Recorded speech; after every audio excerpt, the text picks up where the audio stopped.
Okay, printmakers, today I'm going to show you a very simple, direct, and effective way of adding another block to your design by transferring an impression from your first block to a second block. So I'm going to start by inking up my block.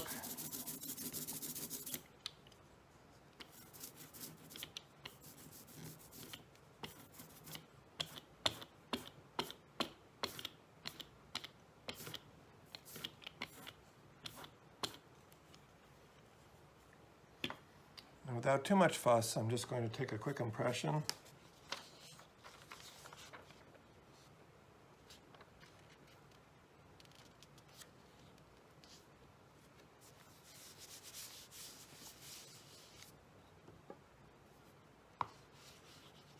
Here to make sure the extremities and the edges are faithfully captured. Checking before I commit to see if more ink is possibly needed.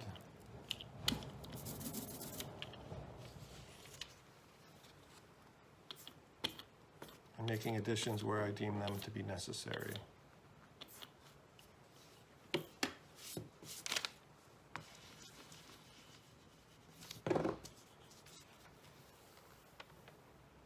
All right. So I'm happy with the impression that I got for transfer purposes. So what I'm going to do is I'm going to take another block, and you may note that this block is slightly undersized. It's because I don't want this image to fall completely within this field.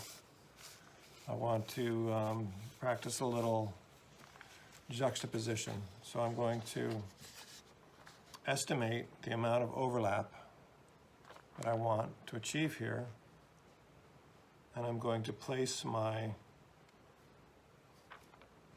image where I want it to fall within the second color field, and I'm going to begin transferring it by rubbing.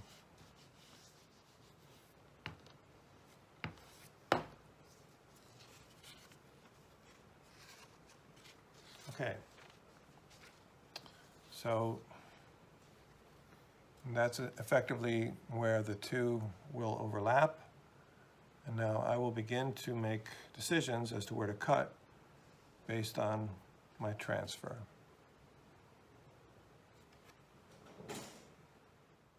What I've done here is I've mapped out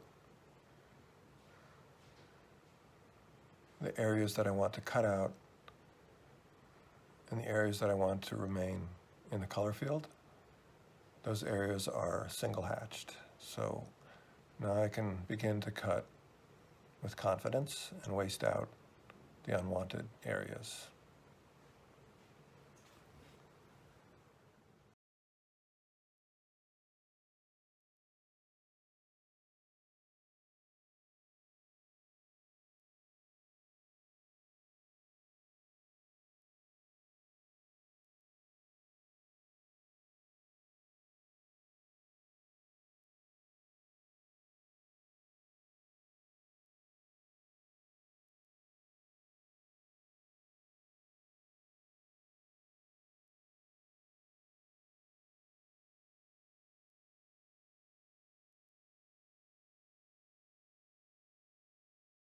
So here's my completed block, and to make it a little bit easier for myself, I'm actually going to cut out this area so that I don't catch any stray ink.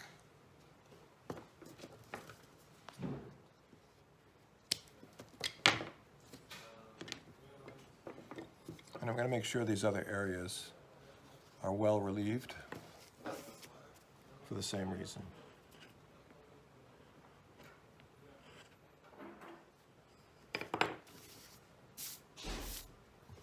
All right, so now I'm ready to take a proof of the second color.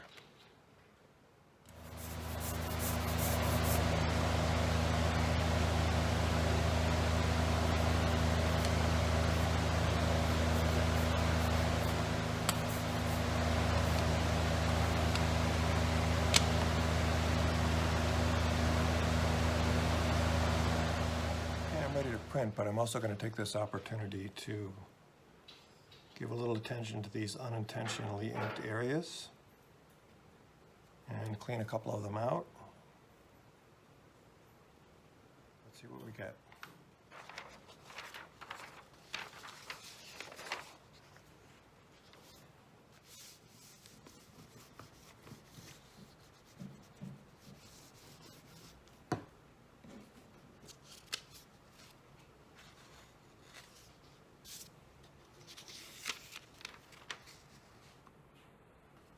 All right, looks like a pretty good transfer.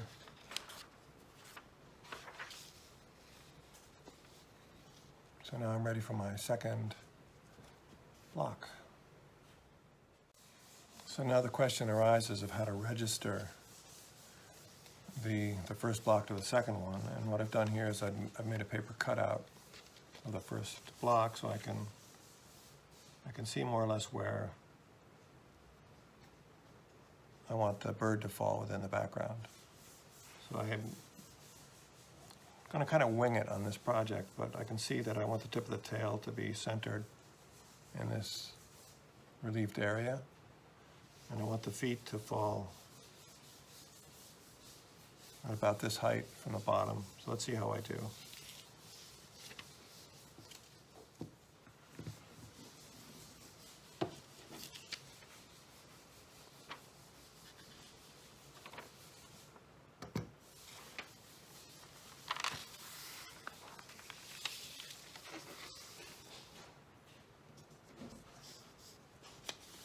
Okay, so first time around, I'm checking my placement. I can see a couple of points where I could have made some better cuts. For example, I could have relieved this area to expose the whiteness within the legs of the bird. I could have possibly place the bird a little bit more anterior. But this gives me a basis for proceeding with corrective cuts. And I'd also like to point out that one of the things I like to do with my wood cuts sometimes is to reserve a little area for the signature.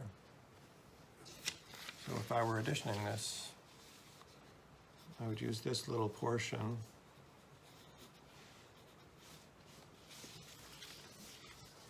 sign and number the print. This is my second proof of the green block.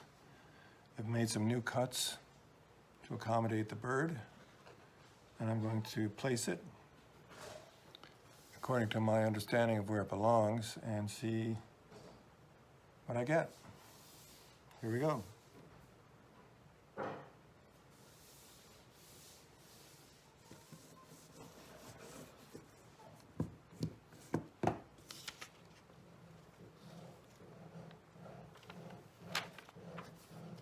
Okay, so it's my second trial proof, and I'm a lot happier with the placement and the cuts, disposition of the image, and as before, I reserved a little spot for me to sign my proof. So there is my little bird on its little tuft of green. Hope you like it.